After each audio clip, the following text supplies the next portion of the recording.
Hello, Steve Arts 89. Well, Indiana Jones and the Dial of Destiny. The final numbers aren't in. It's Sunday in Australia, which means I think it's still Saturday night in America. But it's not looking good. The Thursday night previews, I think they got about 7 million. And Box Office Mojo has 24 million up so far for the domestic take, which I guess is just the Friday. I don't know. But it's not looking good. And they may have rolled in the Thursday night into that. I'm not sure how they do that. But it's not looking good. And it looks like it's going to be not going to be the success that people were hoping for. But what's surprising me the most is not necessarily the box office, because a lot of films have been doing badly lately. Like, everyone was surprised by how badly The Flash did. Some people were surprised by how badly The Little Mermaid did. I was. I thought I thought both of those films would have done a lot better than they did. But what really surprises me is some of the commentary, because the usual suspects, the haters, the chuds, the trolls, the fandom menace, those people were all saying, oh, it's the worst film ever, they hate men, they want to destroy indie, all this stuff, and they sounded a bit hysterical as usual. But some of the stuff they were saying seems to be true. Now the reviews are all sort of out and people have seen the film. It is apparently a miserable experience. It's depressing, it's dark, Indy is broken and depressed, and he has no real journey in the film. He has no real arc. He's just depressed at the start and depressed at the end, basically. And it's all about Phoebe Waller-Bridge, and that was sort of the main criticism, was that they were basically ruining the original character to prop up a new character. And of course I thought, well, they're just saying that because that's what the base wants to hear. But I've seen some interviews now. Now, assuming these interviews are real and not made up and not fabricated, which is possible, but I'm assuming they're not, everyone has sort of spoken out against Kathy and Phoebe.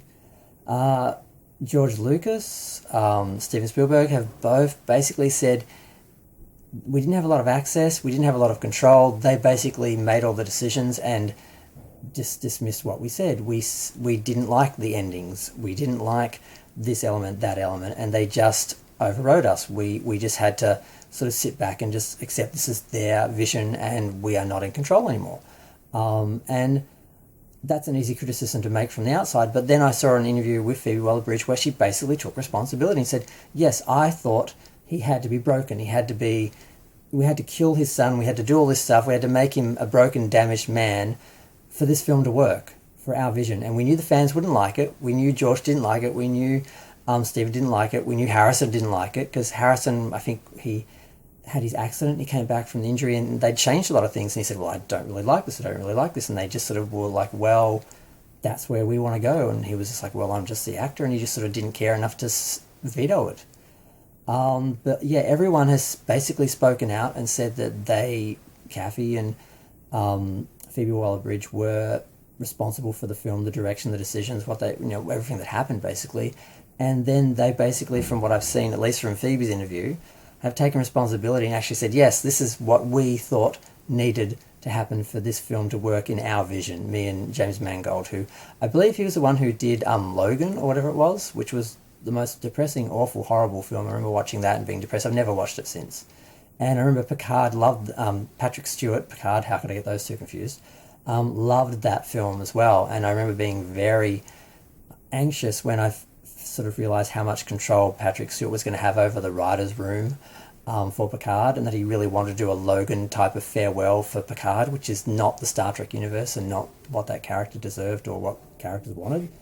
So I shouldn't have been too surprised, but there are some positive reviews for the film as a whole, basically saying that it feels like an indie film, and there are big sections of the film which work and are great, and parts that are good, and it's still better than Crystal Skull, but then there are parts that really don't work, and the ending is horrible. The punching Indy out scene is abominable. Just the idea of treating a character like that, a character people love. There's no reason why they couldn't have set up a female-led Indiana Jones series after this in a positive way, with Indy going out on the top like a king and basically handing his hat to saying, here you go, kid, go show the world what a strong, independent woman can do, and, basically take over my film series. No reason why they couldn't have done it in a positive way where everyone left feeling happy. Indie fans are happy. Indy actually gets to be happy. I know at the end he sort of gets a happy ending, but not really.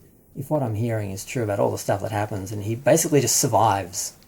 He doesn't really win. He's not really a hero at the end of the film. He just survives, and he gets one little bone thrown to him of one positive thing that happens after he basically wanted to kill himself. It's not something I want to see, and not something a lot of people want to see, and not a lot of people aren't seeing it, and I think a lot of people aren't going to see it again. So huge mistake, huge misstep, huge wrong direction to go in, and it looks like Kathy and Phoebe, to their credit, are taking responsibility for it. But I can't understand why they thought this is a good thing to do. Let's just destroy this franchise, this character, ruin it, make it miserable. I don't know why, but that's what they did. And it's not just now people criticizing or assuming; it's them actually having done it, people seen it, and them admitting to it. So I'm going to go. Feel free to share, like, comment, subscribe. Let me know what you think. Thanks. Bye.